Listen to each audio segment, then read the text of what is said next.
Upstream versus downstream. Now, public health in general and policy development and policy implementation is generally upstream.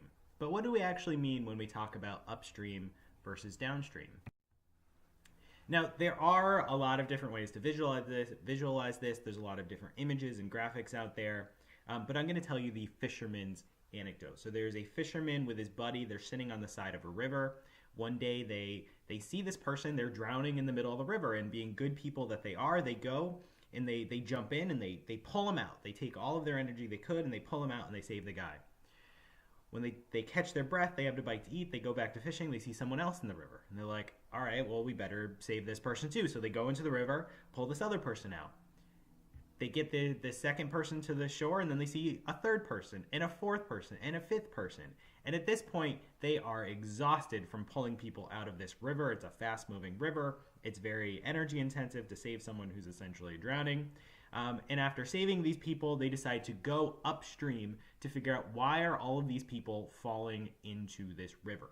They've never seen this before. This is something new, so maybe something is going on. As they travel upstream, they notice that there's a bridge. When they get to the bridge, they notice there's no railings. And people are walking across the bridge, they're not paying attention, and they're falling off and falling into the river. So rather than deciding to go back to their fishing spot and keep pulling people out of the water and expending all of this energy and time to pull people out of the water, they build a railing. They actually build two railings, one for each side, because you don't want people falling off each side into the water. And that's what we mean by upstream. By going up in blocking the source of a problem, preventing the problem from even causing some downstream consequence, because to treat the downstream consequence also often takes more energy, it takes more time, it takes more resources than simply building a railing. So in public health and in drug policy research, we're looking at these upstream and downstream policies, which are very similar to primary, secondary, and tertiary prevention policies. So a tertiary prevention policy. Now, I will make the note here that all policies really are upstream, but we're just trying to differentiate to make sure that we don't try to lump all policies into the same silo, because there is some gradation there. So a tertiary prevention policy is a policy that's implemented to trying to prevent a reoccurrence from a disease. So someone already has an alcohol use disorder or a substance use disorder of any kind. And they're cured, they go into remission, they go through treatment, and you implement a policy to try to prevent that disorder from occurring again. That would be a tertiary prevention policy. A secondary prevention policy is someone who already has a risk factor for disease, and you're implementing a policy to prevent that risk factor from becoming the disease itself. So maybe they have a family member who has a substance use disorder, or they're predisposed in another way to a substance use disorder.